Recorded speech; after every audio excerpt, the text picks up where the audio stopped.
Hi friends, അപ്പോൾ നമ്മുടെ Kerala set എക്സാമിൻ്റെ അഡ്മിറ്റ് കാർഡ് നിങ്ങൾക്ക് ഇപ്പോൾ ലഭിക്കും. അപ്പം നമ്മുടെ പരീക്ഷ നടക്കുന്ന ദിവസം വളരെ മുമ്പേ തന്നെ നമ്മൾ വീഡിയോ ചെയ്ത് പറഞ്ഞതാണ്.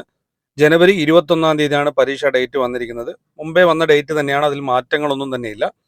അഡ്മിറ്റ് കാർഡ് ലഭിക്കുന്ന ലിങ്ക് ഡിസ്ക്രിപ്ഷനിൽ കൊടുത്തിട്ടുണ്ട്. ആ ലിങ്കിൽ ക്ലിക്ക് ചെയ്യുന്ന സമയത്ത് നിങ്ങൾക്ക് ലെഫ്റ്റ് സൈഡിലായി ഡൗൺലോഡ് അഡ്മിറ്റ് കാർഡ് എന്നുള്ള ഭാഗം കാണാൻ സാധിക്കും. അവിടെ ക്ലിക്ക് ചെയ്ത് കഴിഞ്ഞാൽ നിങ്ങൾക്ക് പുതിയൊരു വിൻഡോ ഓപ്പൺ ആയിട്ട് വരും. അവിടെ നിങ്ങൾക്ക് നിങ്ങളുടെ അപ്ലിക്കേഷൻ നമ്പറും അതുപോലെ തന്നെ സൈറ്റ് ആക്സസ് കീ വളരെ വളരെ ഇമ്പോർട്ടൻ്റ് ആയിട്ടുള്ളൊരു കാര്യമാണ്. നമ്മൾ രജിസ്റ്റർ ചെയ്യുന്ന സമയത്ത് സൈറ്റ് ആക്സസ് കീ നമ്മുടെ മൊബൈലിലേക്ക് വരുന്നതായിരിക്കും. അത് നിങ്ങൾ സേവ് ചെയ്ത് വെക്കണം. നമ്മൾ വളരെ മുമ്പേ തന്നെ പറഞ്ഞതാണ്. എനിവേ, നിങ്ങൾക്ക് ആ സൈറ്റ് ആക്സസ് കീ നഷ്ടപ്പെട്ട് കഴിഞ്ഞാൽ അത് റിക്കവർ ചെയ്യാനുള്ള ലിങ്കും ഇവിടെ താഴെ കൊടുത്തിട്ടുണ്ട്. ഭൂരിഭാഗം എല്ലാവരുടെ കയ്യിലും സൈറ്റ് ആക്സസ് കീ ഉണ്ടാവും. നമ്മൾ തുടക്കത്തിലെ അത് സൂക്ഷിച്ചു വെക്കാനായിട്ട് പറഞ്ഞത് തന്നെയാണ്.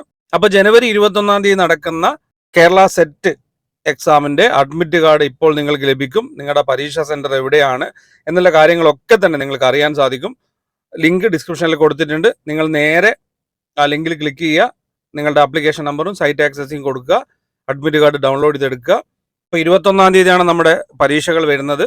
ഞൽ പേപ്പറിൻ്റെ വളരെ എഫക്റ്റീവ് ആയിട്ടുള്ള ക്ലാസ്സുകൾ നമ്മളുടെ രണ്ടാമത്തെ ചാനൽ നൽകി വരുന്നുണ്ട്. അതിൻ്റെ ലിങ്ക് ഡിസ്ക്രിപ്ഷനിൽ കൊടുക്കാം. നിങ്ങൾ വീഡിയോ കാണാൻ ശ്രമിക്കുക.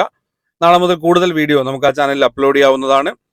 അപ്പോൾ ഇതുപോലുള്ള കാര്യങ്ങൾ വളരെ വേഗത്തിൽ ലഭിക്കാനായിട്ട് ചാനൽ സബ്സ്ക്രൈബ് ചെയ്ത് ഫോളോ ചെയ്യുക. നിങ്ങളുടെ അഭിപ്രായങ്ങൾ, നിർദ്ദേശങ്ങൾ, സംശയങ്ങൾ കമൻറ്റായി രേഖപ്പെടുത്തുക. അപ്പോൾ എല്ലാവർക്കും എല്ലാവിധ ആശംസകളും. Thank you for watching. Keep studying, stay safe.